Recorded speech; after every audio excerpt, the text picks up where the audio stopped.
तो अभी लगातार 3 क्लासेस से हम लोग यही करते आ रहे हैं। पैलेंटोलॉजी के जितने भी मार्फोलॉजिकल जो क्वेश्चंस हैं, यानी कि जितने भी वो एग्जांपल्स हैं, फॉर एग्जांपल ब्रैकियोपोड हम लोग पढ़ लिए, गैस्ट्रोपोड पढ़ लिए, लेम्बलीब्रोंक भी पढ़ लिए कल की क्लास में। और आज जो है हम लोग पढ़ने वाले हैं ट्राइलोबाइट्स, जो कि सबसे मेरा फेवरेट एकदम सब्जेक्ट होता है।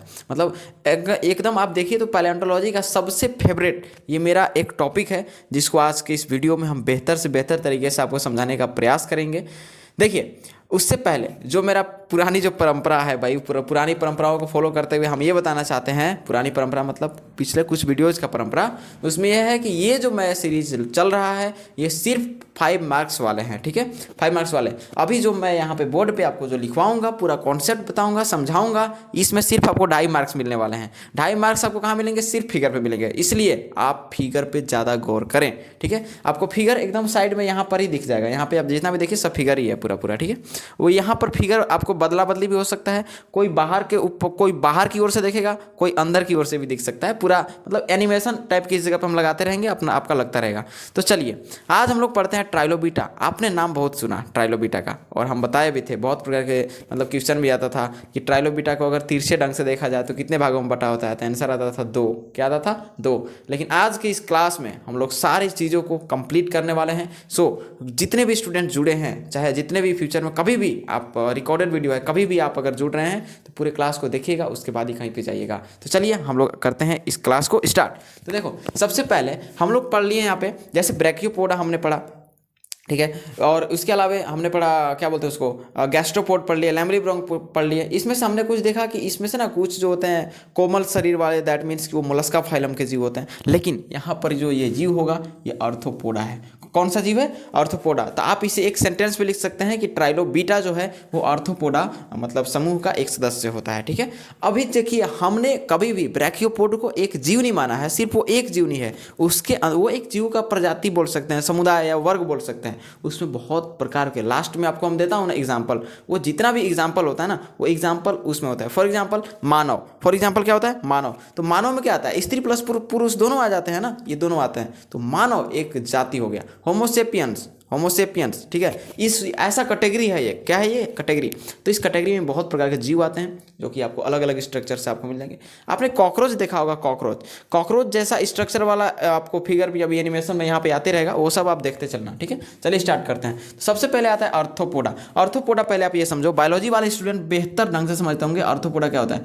आर्थ्रोपोडा में आते हैं कीड़े मकोड़े।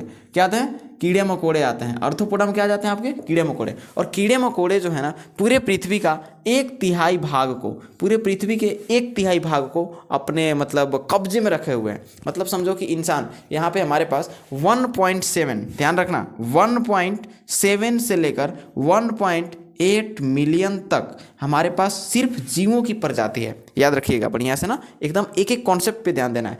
1.7 से 1.8 मिलियन तक हमारे पास यहाँ पे पृथ्वी पर ज्ञात, ऐसा नहीं कि अज्ञात है, ये ज्ञात हैं इतने प्रकार के जीवों का प्रजाति है भाई साहब। बोल सकते हैं, मतलब इतना जीव नहीं है, मतलब इसको प्रजाति के रूप में हम लोग देखते हैं, जाति स्पीसीज है इतना समझ। मतलब इसको मिलियन में है तो इसको ऐसे देखें तो कितना हो जाएगा? 1 मिलियन को 10 लाख बोलते हैं, तो 7 है तो कितना बोल देंगे इसको?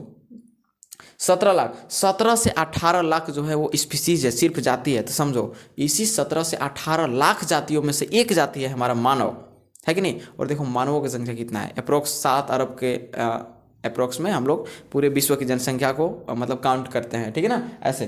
तो समझो इतना में से एक है। अब इसी में से पूरे 17 से 18 लाख में से 1/3 भाग जो है पूरे पृथ्वी का, मतलब 1/3 जो पूरा भाग है पूरे पृथ्वी का, 1/3 भाग पर सिर्फ आर्थ्रोपोडा है। यहाँ पर भी आर्थ्रोपोडा है, कीड़े मकोड़े हैं, सूक्ष्मजीव जितने होते हैं ना, सब इसी में आ जाते हैं। ऐसे में उस तरीके से आपने पढ़ा होगा, मोनेरा, प्रोटिस्टा, ऐसे बहुत आप देखे होंगे, है ना। तो ये सब का भी अलग अलग पूरा कैटेगरी बांट कर रखा हुआ है। तो बायो वाले स्टूडेंट जो होंगे वो बेहतर तरीके से समझते होंगे। तो सबसे पहला क्वेश्चन हमारे पास ये आता है कि इस पृथ्वी पर कुल जीवों की जातियों की संख्या क्या है। थोड़ा सा बायोलॉजी में हम लोग एंटर करना पड़ेगा। कितना होता है? 1.7 से लेकर 1.8 मिलियन, यानी कि 17 से 18 लाख के अप्रोक्स। और आर्थ्रोपोडा में कौन से जीव आते हैं? कीड़े मकोड़े। तो ऐसा कोई जीव जो कीड़े मकोड़े की कैटेगरी में आता है, जैसे तेलचट्टा हो गया, है ना, उसी कॉकरोच बोलते हैं, इस टाइप के जितने भी आते हैं आपको, जैसे मक्खी हो गया, ठीक है, ये सब मच्छर हो गया, ये सब जितने भी होते हैं ना, ये सब आपको किस में आ जाते हैं? आर्थ्रोपोडा में आ जाते हैं। एग्जाम्पल आप लिख सकते हो यहाँ पे मधुमक्खी, क्या लिख सकते हो? मधुमक्खी। और मधुमक्खी तो चलो उधर बायोलॉजी में हम लोग चले जाएंगे, लेकिन सबसे बेहतर एग्जाम्पल आप यही लिख दो, ट्राइलोबीटा। क्या हो जाएगा? ट्राइलोबीटा। ट्राइलोबीटा जो है आपका खुद किसका है? आर्थ्रोपोडा का सदस्य है। इसी के साथ साथ इसका जो ओरिजिनल जो क्लास है वो क्लास है क्रस्टेशिया।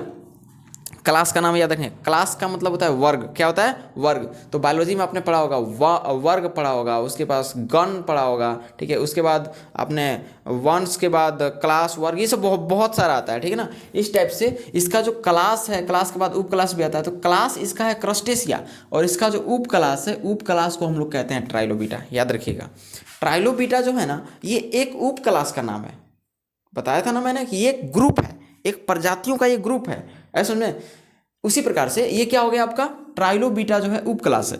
तो ये अगर बोलेगा, अगर ऐसा भी दे देगा क्रस्टेशिया, तो क्रस्टेशिया में थोड़ा सा हमको मतलब ऐसे ही जीवों का ऊपर से आकारी की मोटा मोटी बताना होगा, ऐसा में। और अगर उप क्लास में जाते हैं, थोड़ा सा डीप में जाना पड़ेगा, जूम करना पड़ेगा। जैसे नहीं होता है एक ब्रह्मांड है भैया, आराम से छोटा दिख रहा है, उसको शॉर्टकट बता देंगे कि भाई ऐसा संरचना है, जूम करो जूम करो जूम करो जूम करो, जूम करते करते करते करते एकदम डीप में जाना पड़ता है। तो वैसे ही क्लास जो होता है थोड़ा सा इससे ऊपरी मतलब पद का हो गया, और इससे नीचे में क्या हो गया आपका? उप क्लास। तो उप क्लास को हम लोग बोलते हैं ट्राइलोबीटा। क्या बोलते हैं? ट्राइलोबीटा। अभी देखिएगा, इसमें आएंगे बहुत सारे जीव, इसमें आएंगे बहुत सारे जीव, है समझ में। इसमें आ जाएंगे बहुत सारे जीव, और जब जीव आ जाएंगे तो उनके बारे में मतलब उनका स्ट्रक्चर ऐसे ही हो जाएगा। देखो यहाँ पे सामने आप सब कुछ देख रहे हो। देखिए, इसका अवशेष केवल कहाँ मिलेगा? पूरा जीवी। कहाँ मिलेगा? पूरा जीवी कालीन सेलों में मिलता है। आपको जब हम जियोलॉजिकल टाइम स्केल बताए थे ना, पूरा भैया जियोलॉजिकल टाइम स्केल में, देखिए आपको मैंने वहाँ पे 3 प्रकार के जीवी बताए। एक बताया होगा पूरा जीवी, एक बताया होगा मध्य जीवी, और एक बताया होगा नवजीवी। हम लोग नवजीवी में आते हैं, हम लोग नवजीवी में आते हैं। और मध्य जीवी में वो डायनासोर के अप्रोक्स में थे, और पूरा जीवी सबसे प्राचीन, ऐसा समझे। तो यही है, पूरा जीवी सेलों में पाए जाते हैं आपको कॉमन, तो पाए जाते हैं ट्राइलोबाइट्स। क्या पाए जाते हैं? ट्राइलोबाइट्स पाए जाते हैं।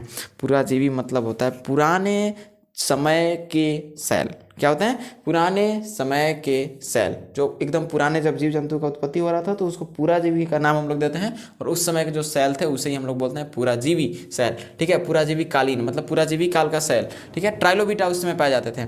यह सागरों में पाया जाता है। कहाँ पे पाया जाता है? सागरों में पाया जाता है। एकदम कंफर्म करो भैया, खेलते हंसते खेलते रोते गाते कैसे भी पढ़ लो, ठीक है। देखिए, यह सागरों में पाया जाने वाला छोटे आकार का जीव है। छोटे आकार, मैंने बताया था ना कीड़े मकोड़े, तो क्या हो जाएगा आपका? छोटे आकार के ये जीव होते हैं, सागरों में पाए जाते हैं। छोटे आकार यानी कि सागरों के कीड़ा इसे कह सकते हैं। क्या कह सकते हैं? सागरों का कीड़ा कहते हैं।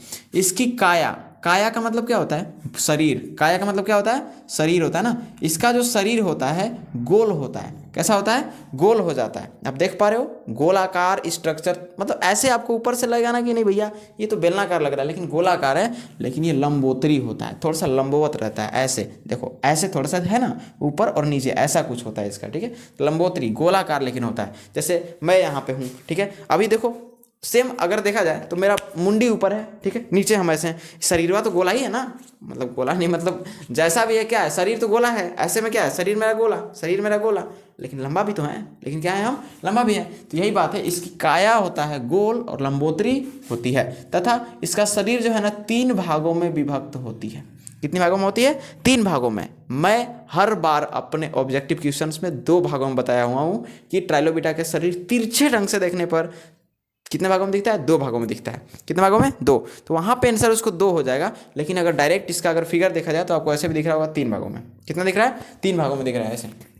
अगला, ठीक है, इसलिए इसे हम लोग ट्राइलोबाइट्स कहते हैं। क्या कहते हैं? ट्राइलोबाइट्स, ठीक है। तो अगर आपका ऑप्शन 2 दे तो 2 टिक करना है, 3 दे तो 3 टिक करना है, और अगर दोनों दे, 2 3 भी दे दे तो आपको 2 ही टिक करना है, 3 यहाँ पे टिक नहीं करना है, ऐसे में। चलिए, तो यहाँ पे होता है कि 3 भागों में विभक्त होती है। अगर तिरछे ढंग से देगा ना, तभी तिरछे ढंग से देगा तभी 2 में मतलब ये आपको टिक करना है। और अगर सिंपली दे दिया ऐसे कि ट्राइलोबीटा के शरीर जो होता है कितने भागों में विभक्त होते हैं, तो वहाँ पे आप टिक कर देना 3। कितना टिक करना है? 3। और ऐसे आपको कितना करना है? 2, ठीक है, याद रखिएगा।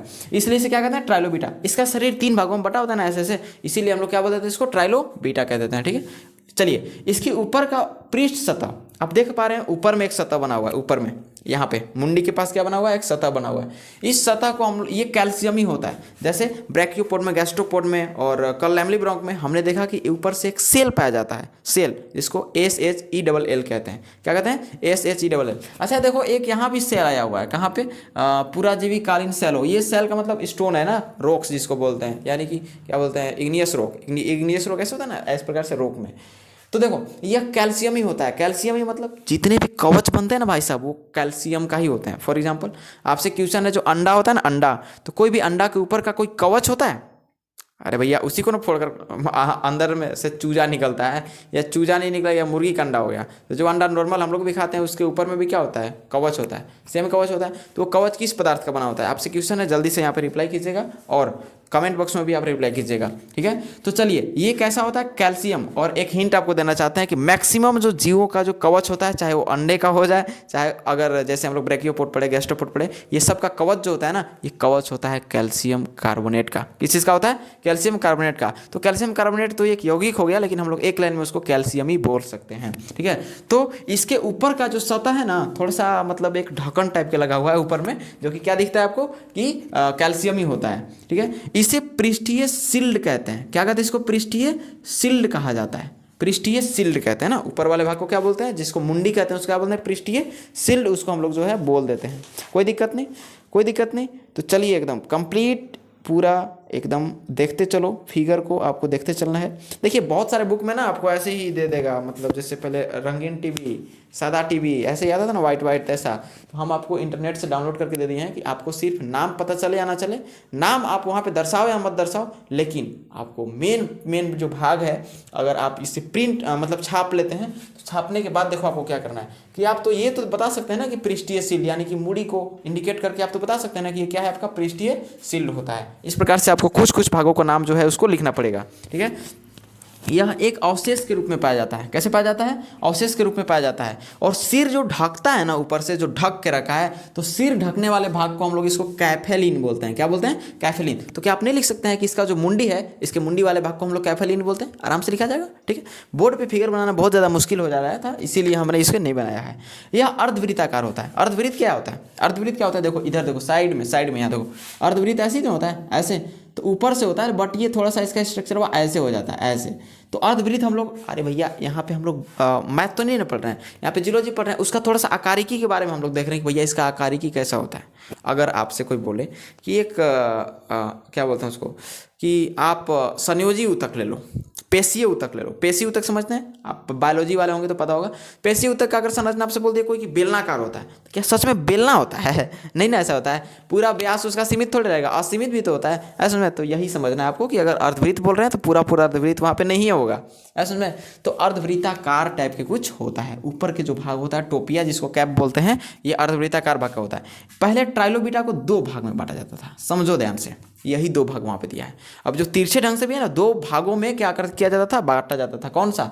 जो लाइनिंग पहले आता था ना, इसका जो शरीर जो होता है 3 भागों में विभक्त होता था, पहले इनका शरीर 2 भागों में विभक्त होता था। इसलिए पुरानी परंपराओं के अनुसार सारे बुक्स में क्या देता है, 2 भागों में। लेकिन इवोल्यूशन यानी कि विकास का क्रम बताए थे कल की वीडियो में हमने इंसानों के बारे में बताया था कि कुछ दिन में इंसान जो होता है 12 मुठा का होने चला है, यानी कि मतलब नाटा खुटा होने चला है, छोटा छोटा होने लगा है। कुछ दिन में इंसान गजनी दादा एकदम पैदा लेने लगेगा। इस प्रकार से जो है इसका शरीर पहले 2 भागों में बढ़ता था, लेकिन विकास के क्रम इसी को क्या बोलते हैं इंग्लिश में? इवोल्यूशन। क्या बोलते हैं इसको? इवोल्यूशन। कि जो चीज़ का यूज़ नहीं है भैया, फालतू में वो चीज़ है, ठीक है। इसे कितने भागों में बांटा जाने लगा? 3 भागों में। मतलब शरीर में कुछ डिफरेंट संरचना हो गया। क्या हो गया? डिफरेंट संरचना हो गया। तो इसलिए इसे कितने भागों में बांटा जाने लगा? 3। और इसके 3 प्रकार भी होते हैं। देखो यहाँ पे जो नए सिरे से जो बांटा गया ना, इसको 3 भागों में हम लोग ये करते हैं। तो ऑप्शन देखिए, सबसे पहले आता है प्रोपेरिया। क्या आता है? प्रोपेरिया। और दूसरा आता है, ठीक है, अपिस्थोपेरिया। क्या जाता है? अपिस्थोपेरिया। इसके बाद हाइपोपेरिया। क्या आता है? हाइपोपेरिया। तो 3 प्रकार के हमारे ट्राइलोबाइट्स होते हैं। अभी आपसे पूछ सकता है कि प्रोपेरिया क्या होते हैं, मतलब किसके प्रकार है? तो किसका? ट्राइलोबिटा का। अपिस्थोपेरिया किसका है? ट्राइलोबिटा का। हाइपोपेरिया क्या है? ट्राइलोबिटा का होता है, ठीक है। तो चलिए इसका भौमिकीय इतिहास देख लेते हैं थोड़ा सा। यह सागरीय जीव है, बता दिए थे ना ऊपर में ही बताया हुआ है कि यह सागरों में पाया जाने वाला छोटे आकार का जीव है। इसकी काया गोल एवं लंबोतरी होती है। इसे 3 भागों में बांटा जाता है, इसीलिए इसको ट्राइलोबिटा नाम दिया गया है। ऊपर के भाग को हम लोग कैफेलिन कहते हैं। क्या बोलते हैं इसको? कैफेलिन बोलते हैं। ऊपर के जो सिरा होता है, ऊपर का संरचना इसका अर्धवृत्ताकार होता है। ठीक है, बस हो गया। पहले ट्राइलोबिटा को 2 भागों में बांटा गया था, लेकिन अब कितने भागों में बांटा गया है? इसको 3 भागों में बांटा गया है। किस आधार पर बांटा गया है? विकास के क्रम के आधार पर इसे बांटा गया है। बहुत ईजी हो गया। चलो भौमिकी इतिहास देख लो। यह सागरीय जीव है तथा पुराजीवी सेलों में पाया जाता है। मतलब इसका जियोलॉजिकल जो हिस्ट्री है ये मतलब ये बताता है कि यह सागरीय जीव है और यह पुराजीवी सेलों में पाया जाता है। इसमें से कुछ तैरने वाले होते हैं, कुछ तैरने वाले होते हैं। भैया समुद्र में तो थोड़े ना डूब के मरेगा, ठीक है, उसमें तैरने वाले पाया जाता है। अगला, ये क्वेश्चन बहुत इंपॉर्टेंट है। यहाँ देखो, आंख फाड़ के यहाँ से सीधे तकना, यहाँ पे देखो, ये सूचक जीवाश्म के रूप में प्रयुक्त होते हैं। पूछता है, ऑप्शन में पूछता है, निम्नलिखित में से कौन सा एक सूचक जीवाश्म है? आप मेरे ऑब्जेक्टिव वीडियोज का सीरीज 2-3 लाया था मैंने बीच में, उसको देख लीजिएगा। इसमें मैंने बताया था कि भाई ये सूचक मतलब निम्नलिखित में से कौन सा सूचक जीवाश्म है, तो कौन सा? ट्राइलोबीटा। क्या होता है? ट्राइलोबीटा। आपको ऑप्शन भी दे देगा। क्या देगा? ब्रैकियोपोड, गैस्ट्रोपोड, ये ट्राइलोबाइट्स, ठीक है, और एक लैमलिब्रोंक। 4 ऑप्शन देगा, तो कौन सा टिक करोगे? कौन सा टिक करोगे? एकदम आँख मूंद के चुटकी बजा के एकदम कर देना। क्या चीज़? आपका मेरे से चुटकी भी नहीं बजता भाई साहब। चुटकी सच में नहीं आता बजाने। चुटकियों में तो बोल देते हैं, लेकिन चुटकी बजाने नहीं आता। तो क्या होता है? तो देखो, सूचक जीवाश्म के रूप में यूज हम लोग किसको करते हैं? ट्राइलोबीटा को बोलते हैं। ठीक है, कुछ प्रमुख ट्राइलोबीटा देखो, जीव का नाम आने लगा ना, तो बोलते हैं ओलेनेल्स। ओलेनेल्स, ओनेलेंस होता है कि ओनेलेनस होता है? आई होप, हाँ, ओलेनेलस होता है ना। यहाँ पे थोड़ा सा मेरे को कंफ्यूजन था। ओलेनेलस हो गया। इसके बाद एम्पिनस। क्या होता है वो? एम्पिनस होता है। एक सेकेंड, हाँ, एम्पिनस, एम्पिक्स होता है ना जी, एम्पिक्स। एक सेकेंड, रुक जाइए।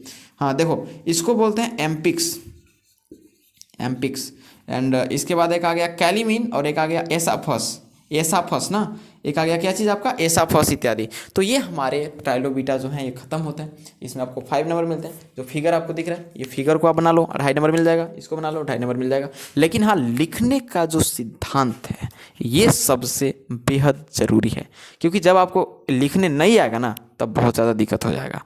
यानी कि आप लिखने अगर जब तक नहीं सीखते हो तब तक नहीं। आपको कितना भी आपको कंफर्म है ट्राइलोबीटा, चाहे आपको ब्रैकियोपोड, गैस्ट्रोपोड, लैमलिब्रोंक कुछ भी है, पूरा कंप्लीट है, लेकिन आपको उसको सजा कर और बढ़िया से डायग्राम बनाने। मैंने देखा भाई, जब मैं यहाँ पे पढ़ा लेता हूँ, पढ़ाने के बाद अभी ये जैसे ट्राइलोबीटा का फोटो यहाँ पे आप देख पा रहे हैं, इस ट्राइलोबीटा का फोटो को मैं सेंड करूँगा ग्रुप में, हर जगह आपके पास तक पहुँच जाएगा ये पूरा, अगर आप मेरे से पहले से कॉन्टैक्ट में होंगे तब से। लेकिन उनको मैं बार बोलता हूँ कि भैया इसको फिगर बना के ना आप हमें सेंड कीजिए, कि आपको मैं ये उसका जो है पूरा बता सकूं कि भाई कहाँ मिस्टेक हो रहा है, कहाँ पे इसको क्या सुधारना है। मैक्सिमम लोगों का 99.9% लोगों का गलती हो जाता है। मतलब यार, अगर आप लोग के गुड्डा गुड़िया छापना हो ना, बड़ा फटाफट छाप लीजिएगा, लेकिन एक ऐसा फिगर नहीं छाप सकते। इसमें ना आपका टैलेंट है, असली टैलेंट इसमें। इसको मतलब आप इसे छापिएगा तो इससे आपको कुछ मतलब मार्क्स मिलेंगे, उससे क्या मिलेगा? ठीक है, तो चलिए, यहाँ तक आपका कंप्लीट है। आप अगर स्क्रीनशॉट लेना चाहते हैं तो आप स्क्रीनशॉट इसे ले सकते हैं। हम इधर हो जाते हैं थोड़ा सा, हाँ, तो आप इसे स्क्रीनशॉट ले सकते हैं। ठीक है, और ऐसे आई होप दैट समझ में आ गया। समझ में आया होगा तो ही कहना, अन्यथा अगर नहीं आया होगा तो बोल देना कि नहीं आया और फिर से देखना। इसका कोई इलाज नहीं है, क्योंकि रिकॉर्डेड वीडियो का यही फायदा है कि अगर नहीं समझ आया तो फिर से देखो, पूरा चीज़ एक्सप्लेन किया जा चुका है। ठीक है, और हाँ, आज के बाद हमारा ये चैप्टर खत्म होता है, पैलियोंटोलॉजी और मॉर्फोलॉजी, जिसको पैलियोंटोलॉजी मॉर्फोलॉजी हम लोग बोलते हैं ना। आप कभी भी सर्च करना, मेरे चैनल पे जाना, चैनल के ऊपर लोगो पे क्लिक करना, लोगो पे क्लिक करने के बाद ऊपर से प्लेलिस्ट में जाना और टॉप नंबर पे प्लेलिस्ट आ जाएगा क्लास 12th जियोलॉजी। यहाँ पे सिलेबस से लेकर शुरू से लास्ट तक जितने भी नए विद्यार्थी हैं, शुरू से लेकर लास्ट तक क्लासेस को देखना शुरू करें। ठीक है, और जितने भी क्लासेस हैं उसे बहुत जल्दी से जल्दी अटेंड करने का प्रयास करें, ताकि जल्दी से जल्दी आपका सिलेबस पूरा हो सके और आप क्वेश्चन आंसर को कर पाओ। ठीक है, चलिए मिलते हैं नेक्स्ट क्लास में, तब तक के लिए जय हिंद।